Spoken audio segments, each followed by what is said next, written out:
Galera, é o seguinte, quando a gente compra um PS3 em 2021, a primeira sensação pode ser de que estamos jogando um console que vai oferecer jogos com mecânicas e visuais ultrapassados. Afinal de contas, a gente já tá na era do PS5 e isso pode ser uma impressão natural ao levar em consideração esse tipo de cenário. Mesmo que a gente não tenha muitos jogos lançados para o videogame de nova geração da Sony, ele já mostrou que pode oferecer Ray Tracing, visuais em 4K e 60 quadros por segundo na performance, que são classificados até então como os principais elementos dessa nova geração. Mas olhando para o PS3, não é bem assim que funciona. O console foi aos poucos proporcionando experiências visuais incríveis e que não deixam a desejar nem mesmo para os padrões atuais. Até porque, como já falamos aqui quando a gente fez um vídeo usando o Xbox 360 em 2021, embora exista um salto visual entre as gerações até hoje, o último que apresentou uma diferença discrepante foi entre a geração do PS2 e PS3. E é basicamente sobre isso que a gente vai falar. Resolvi usar o PS3 em 2021, revisitando alguns jogos em que tive contato com ele ao longo de sua vida útil,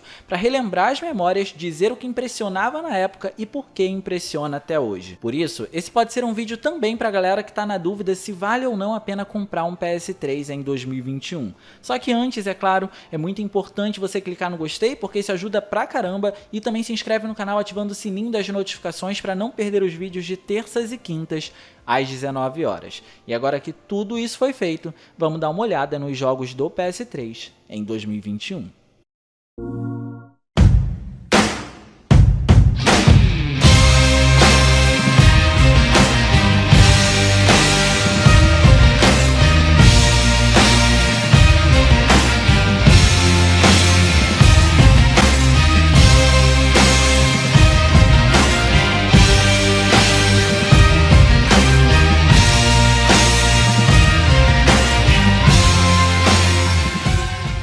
E é interessante começar esse vídeo falando sobre um jogo que comprove um salto gigantesco entre a era do PS2 e do PS3. E esse jogo é sem dúvidas Resident Evil 5. E não é difícil perceber isso. Basta a gente olhar para o antecessor dele e ver o que foi feito no PS2, ao mesmo tempo em que olhamos para ele no PS3. Resident Evil 4 foi sem sombra de dúvidas um marco para sua época. O jogo extraiu o máximo do que o console da Sony conseguia fazer lá e mesmo assim nem foi a melhor versão dele, já que a de Nintendo GameCube e a de Nintendo Wii são as mais aclamadas. Mas quando chegamos na sequência, a gente se impressiona. Não dá pra dizer que Resident Evil 5 é um dos mais queridos dos fãs, mas é injusto não reconhecer seu incrível aspecto técnico.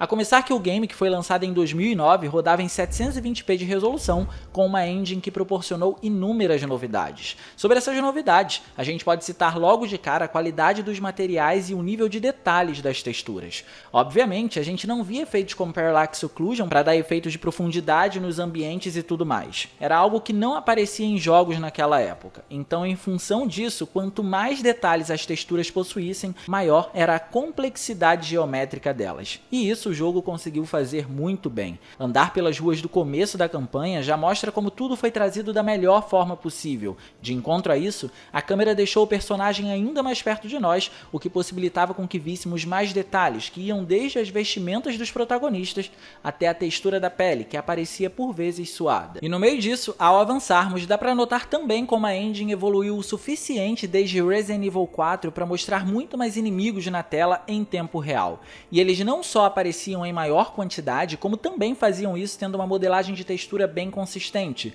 E se atrelando a esse fato, a gente precisa dar mérito pro jogo também, principalmente quando a gente leva em consideração o número desses inimigos na tela. Modelar esses personagens não é uma das tarefas mais fáceis, e processar tudo isso em tempo real também não. Então Resident Evil 5 conseguiu fazer isso muito bem e, ao menos tecnicamente, ele é um sucessor digno de Resident Evil 4, onde por vezes impressiona mais até do que o próprio sexto game da franquia, e é extremamente jogável para os padrões atuais.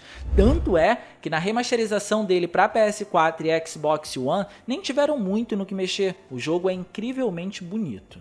Só que, ainda em 2009, a gente recebeu mais dois títulos que impressionam pelo que eles conseguiram apresentar pra gente. O primeiro é de longe Uncharted 2, e eu até poderia trazer o terceiro título da franquia para esse vídeo, que por sinal, além de ser incrível, foi o último dela lançado para o console, mas eu gosto de falar de Uncharted 2 porque, comparado ao 3, ele teve um padrão de evolução muito maior. O Uncharted 3 de fato é incrível, apresentou alguns elementos novos, que pra época era algo sensacional, mas mas Uncharted 2 conseguiu fazer algo ainda maior.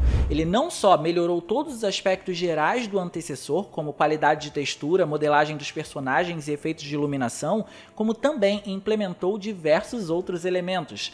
A ideia do jogo era ser cinematográfico, então para isso ele precisava ter muita coisa acontecendo na tela em alguns momentos. E nesse ponto vemos como os cenários podem ser facilmente destruídos em momentos pré-determinados para mostrar esse tipo de elemento cinematográfico, exibindo uma qualidade bem alta na mudança de texturas. O que eu vivo comentando aqui nos vídeos não é uma das coisas mais fáceis de serem feitas. E ainda sobre esse ponto nas texturas, o jogo foi o responsável por trazer o melhor efeito de neve da época. Hoje em dia, o efeito foi superado por Red Dead Redemption 2, como nós vimos na análise dele, que vai ficar no fim desse vídeo aqui, caso você queira conferir, mas até pouco tempo atrás, não tinha nenhum jogo que tivesse conseguido trazer uma neve tão realista quanto Uncharted 2, fazendo dele um excelente título para ser jogado em 2021. Mas não para por aí. Para mostrar visuais limpos, o jogo se compromete em 720p nativo, o que para a época, e principalmente se levarmos em consideração que era extremamente difícil conduzir o hardware do PS3, era algo incrível, e ele fazia isso em conjunto com um anti-serrilhamento aumentado em 2 vezes para extrair o poder do console da Sony. E depois de se impressionar com o segundo título da franquia Uncharted, é dessa forma que chegamos a um dos games de super-heróis mais aclamados na história,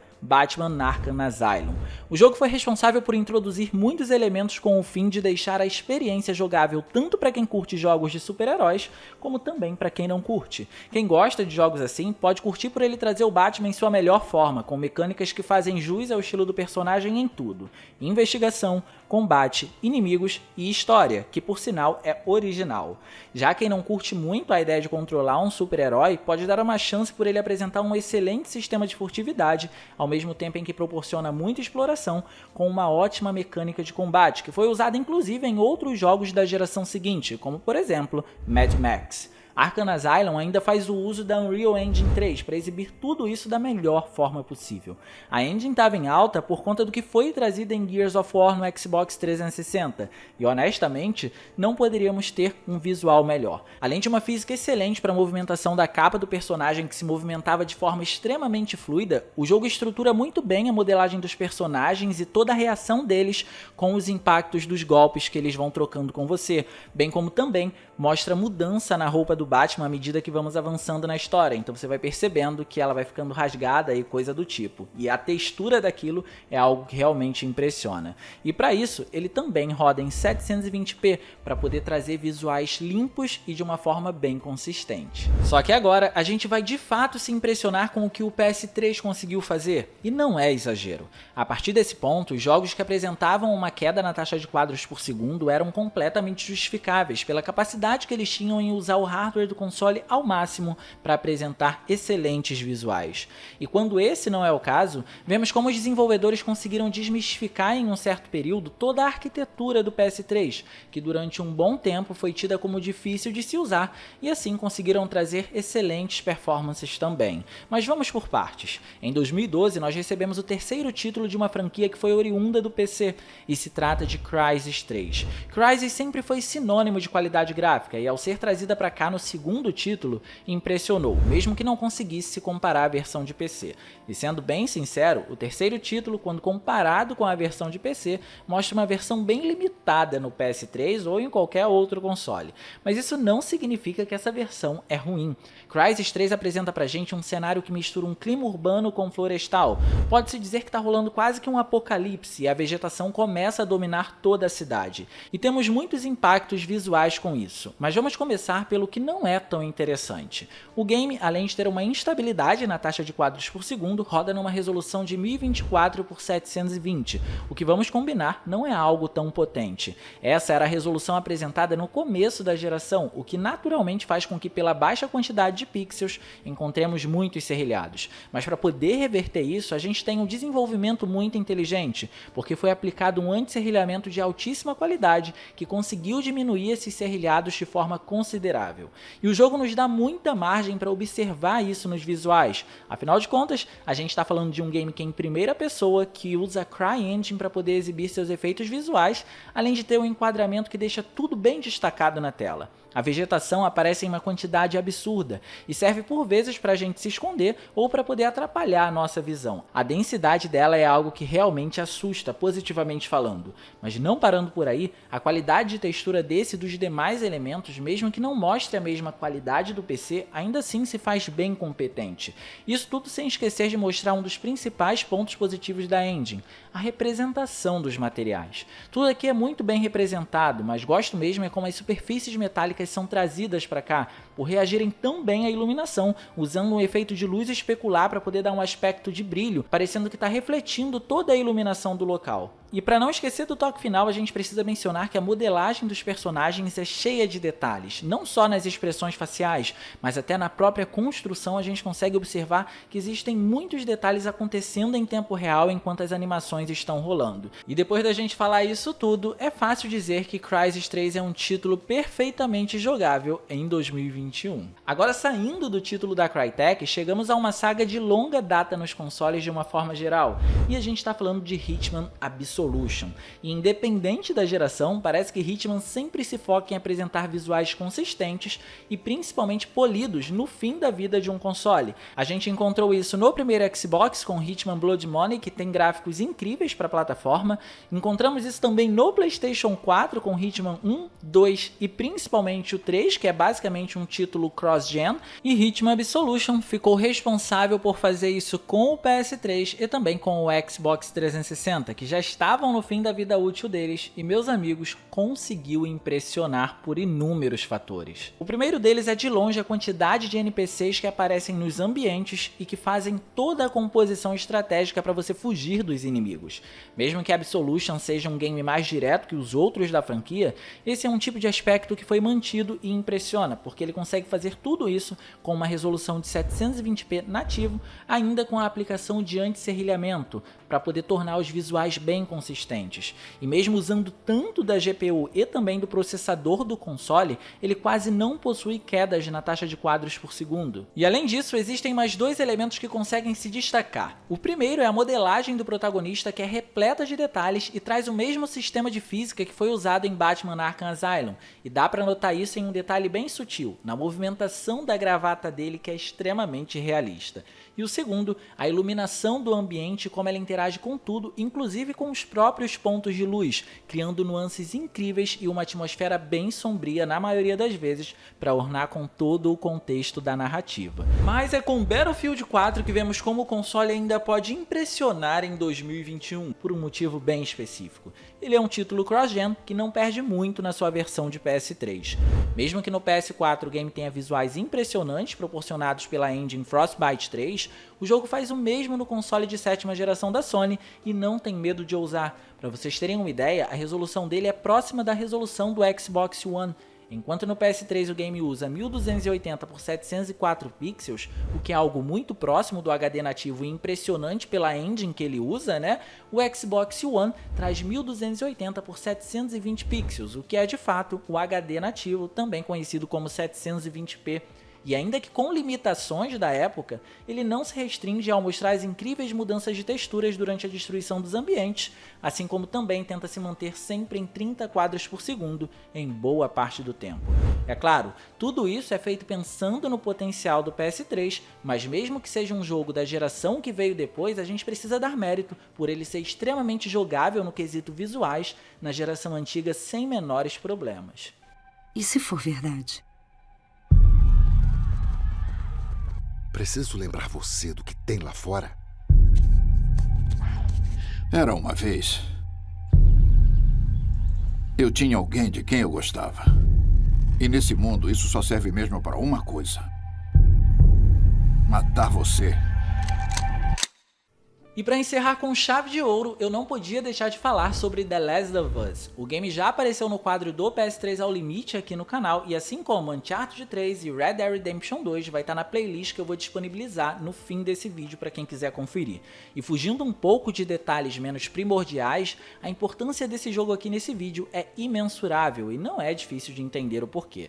O primeiro The Last of Us reúne tudo o que foi aprendido com os 3 games da franquia Uncharted e aplica de uma só vez. Ele faz literalmente um compilado dos principais efeitos e aplica num único jogo. Por exemplo, o esquema de neve apresentado em Uncharted 2 foi colocado aqui, e embora não apresente a mesma ênfase na narrativa, afinal de contas são poucos os momentos que a gente vê a neve aparecendo na história, a gente consegue perceber que a qualidade do elemento é alta. O mesmo acontece com o efeito de fogo, que foi trazido em Uncharted 3 e é muito competente aqui em The Last of Us. E sem contar no nível de detalhes que a floresta de The Last of Us consegue apresentar, a gente consegue ver nitidamente que houve uma influência de Uncharted aqui, porque ela é literalmente uma floresta rica e densa quando aparece. Mas o game também consegue mostrar a sua originalidade. Por exemplo, os ambientes internos aqui são ricos em detalhes como nunca antes foi visto em um game da franquia Uncharted, sem contar que não são apenas os visuais que impressionam, mas também todo o sistema de movimentação dos personagens,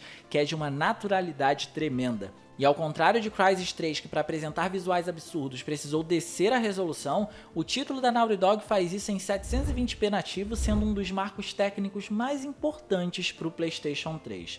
Então se você quiser saber mais detalhes sobre o game, não esquece de conferir o vídeo em que a gente fala só dele na playlist que vai estar disponível aqui no final desse, beleza? O primeiro The Last of Us pode até não ser o jogo mais estável da plataforma, mas essa instabilidade é só um resultado do quanto ele usa a capacidade do console.